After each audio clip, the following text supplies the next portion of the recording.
एसोफेजाइटिस यानी inflammation of the oesophagus. हमारी जो खुराक की नाली होती है जो कि खुराक को मुंह से लेकर और मैदे तक लेके जाती है यानी माउथ से स्टमक तक, उसको हम कहते हैं एसोफेगस। अगर उसके अंदर हमारे पास किसी भी रीज़न की वजह से इन्फ्लामेशन होती है तो उसको हम कहते हैं कि हमारे पास एसोफेजाइटिस है। अब हमारे पास जो एसोफेजाइटिस है जिनको होती है तो उन लोगों में सबसे जो कॉमन प्रेजेंटेशन उनकी होती है, वो कह रहे होते हैं कि जब वो स्वाल्विंग कर रहे होते हैं, खुराक निगल रहे होते हैं, तो उनको खुराक निगलने में ड्यूरिंग स्वाल्विंग उनको डिफ़िकल्टी होती है जिसको हम डिस्फेजिया कहते हैं। या स्वाल्विंग के दौरान उनको जो है पेन महसूस हो रहा होता है जब वो खुराक को निगल रहे होते हैं, जिसको हम ओडाइनोफेजिया कहते हैं। ये जनरल उनकी अलामात होती है, सिम्टम्स होती है एसोफेजाइटिस के पेशेंट पे। तो इसके टाइप्स में हम डिस्कस करेंगे। जो मोस्ट कॉमन हमारे पास एसोफेजाइटिस होता है दैट इज़ रिफ्लक्स एसोफेजाइटिस। अब हमारा जो एसोफेगस यानी खुराक की नाली होती है उसमें दो रिंग्स लगे होते हैं जिसको हम स्फिंक्टर कहते हैं। एक जहाँ पे एसोफेगस स्टार्ट होता है वहाँ पे यानी अपर इसोफेजियल स्पेंटर, और एक लोअर इसोफेजियल स्पेंटर जहाँ पे ये स्टमक के साथ जंक्शन बनाती है जिसको हम गैस्ट्रो इसोफेजियल स्पेंटर भी कहते हैं।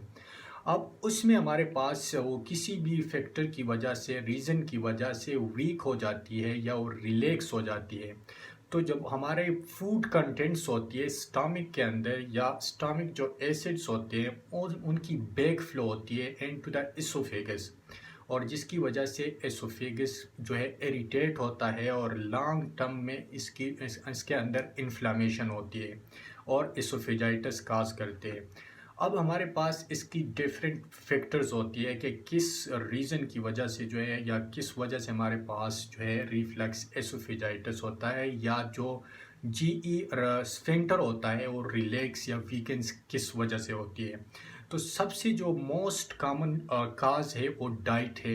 यानी ऐसे लोग जो स्पाइसी फूड खाते हैं या जो फैटी फूड, या जो कि ओवर वेट लोग होते हैं यानी जिनकी वेट जो है ज़्यादा होती है, तो ऐसे लोगों में रिफ्लक्स एसोफेजाइटिस के रिस्क हाई होते हैं।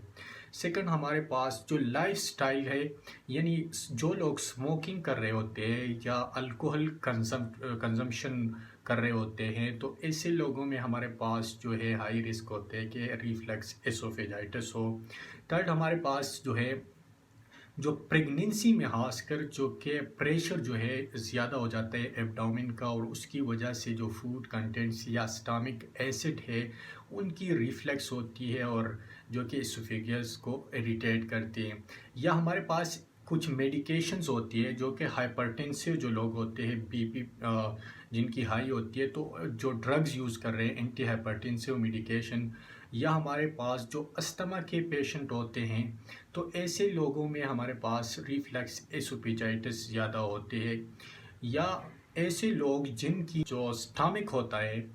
वो खुराक जो है वो जल्दी पास उससे नहीं होती, जो फूड होती है उसमें लॉन्ग टर्म यानी एम्प्टी होने में ज़्यादा टाइम लेती है, तो ऐसे लोगों में भी हमारे पास जो है एसोफेजाइटिस के चांसेस ज़्यादा होते हैं। अब ऐसे लोगों में तो हम जो है कॉमनली जो यूज़ करते हैं ट्रीटमेंट के लिए वो पीपीआईज यानी प्रोटॉन पंप इनहिबिटर, जो कि ओमेफ्राजोल और इस तरह के जो ड्रग्स होते हैं वो हम प्रिस्क्राइब करते हैं ऐसे लोगों के लिए।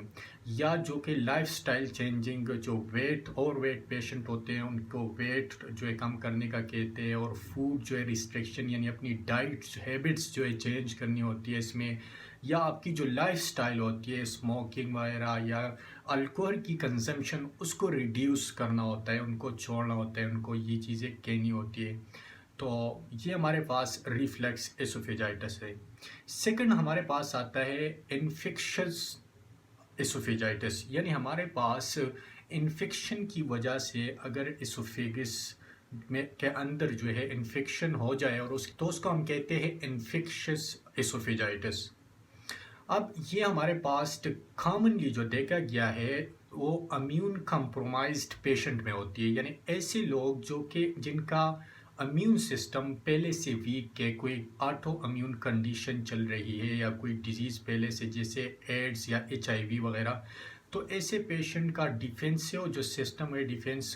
वो बहुत वीक होता है। तो ऐसे लोगों में हमारे पास जो है इन्फेक्शियस एसोफेजाइटिस होता है और मोस्ट कॉमन काज हमारे पास जो फंजाई होती है और कैंडिडा अल्बिकम उसकी वजह से होती है, या हमारे पास वायरस की वजह से या बैक्टीरिया की वजह से भी हो सकती है, या जो अदर हमारे पास पैथोजेंस होते हैं उनकी वजह से। अब हमारे पास कॉमन जो वायरल एसोफेजाइटिस होता है वो हमारे पास हर्पीस सिम्प्लेक्स वायरस 1, जिसमें हमारे पास जो अल्सर बन जाते हैं एसोफेगस के अंदर, पंच आउट अल्सर होते हैं, जिसमें हम देखते हैं एक कोडरी इंक्लूजन बॉडीज़ होती है जो कि वायरल जो इन्फेक्टेड सेल्स है उनके न्यूक्लियस में पाए जाते हैं, जिससे हम ये कंफर्म करते हैं कि ये हर्पीस सिम्प्लेक्स वायरस 1 की वजह से हुआ है। या हमारे पास साइटोमेगालो जो वायरस होता है तो उनकी वजह से भी हमें जो है इन्फेक्शियस एसोफेजाइटिस होता है। और बैक्टीरिया जो है मोस्टली हमारे पास इकोलाई जो होती है उनकी वजह से इन्फ्लामेशन ऑफ द एसोफेगस होते हैं। तो ये हमारे पास क्या है, इस तरह के जो इन्फेक्शियस एसोफेजाइटिस होते हैं इनकी भी क्लिनिकल प्रेजेंटेशन सेम ही होती है कि उनको डिफ़िकल्टी होती है स्वॉल्विंग में और हार्ट बर्न होता है, चेस्ट पेन होती है और कफिंग साथ में होती है। ये उनके जो है कंप्लेंट्स होते हैं इन्फेक्शियस एसोफेजाइटिस के। थर्ड हमारे पास होता है इसिनोफिलिक एसोफेजाइटिस, यानी हमारे पास जो इसिनोफिल सेल्स होते हैं जिस वाइट ब्लड सेल्स की एक टाइप है, ये हमारे पास एक्यूमुलेट हो जाते हैं एसोफेगियस के अंदर। ये मोस्टली देखा गया है कि किसी भी एनवायरमेंटल फैक्टर या एलर्जिक रिस्पांस की वजह से एलर्जी होती है किसी फूड से, जब वो खुराक हम लेते हैं तो उसकी वजह से हमारे पास इसिनोफिल्स जो है वो कम्युलेट होना स्टार्ट हो जाते हैं और हमारी जो इसोफेगस है उनको जो है इफेक्ट करते हैं और इन्फ्लामेशन काज करती है। तो हम ऐसे लोगों के अंदर भी जो है इनकी जो क्लिनिकल प्रेजेंटेशन है वो सेम लाइक रिफ्लक्स एसोफेजाइटिस या हमारे पास इनकी सिम्टम्स जो है सेम होती है।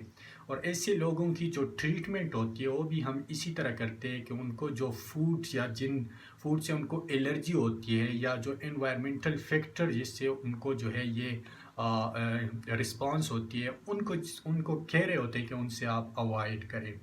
अब फोर्थ हमारे पास ड्रग इंड्यूस्ड एसोफेजाइटिस, यानी ऐसे लोग जो लॉन्ग टर्म से कोई ड्रग कोई मेडिसिन यूज़ कर रहे होते हैं तो उनको हमारे पास एसोफेजाइटिस होती है, जिसको हम कहते हैं ड्रग इंड्यूस्ड एसोफेजाइटिस। मोस्ट कॉमनली जो ड्रग इंड्यूस्ड एसोफेजाइटिस होती है वो इंसेक्ट्स की वजह से होती है, जो non steroid anti inflammatory drugs हमारे पास जैसे आइब्रोफिन और ब्रोफिन और पिनोफ्रोपिन, इसकी वजह सिसिलोकॉक्सिब, ऐसे ड्रग्स ऐसी मेडिसिन की वजह से, या हमारे पास जो एंटीबायोटिक यूज़ कर रहे होते हैं डॉक्सीसाइक्लिन जैसे ड्रग्स या टेट्रासाइक्लिन, तो उनकी वजह से जो है एसोफेजाइटिस होती है, या जो कि फास्फोनेट बाइफास्फोनेट्स यूज़ कर रहे होते हैं। तो ऐसे पेशेंट के अंदर भी हमारे पास कॉमनली देखा गया है कि एसोफेजाइटिस होती है। या जो भी पोटाशियम टेबलेट ले रहे होते हैं या आयरन टेबलेट्स यूज़ करते हैं तो ऐसे लोगों के अंदर भी एसोफेजाइटिस होती है।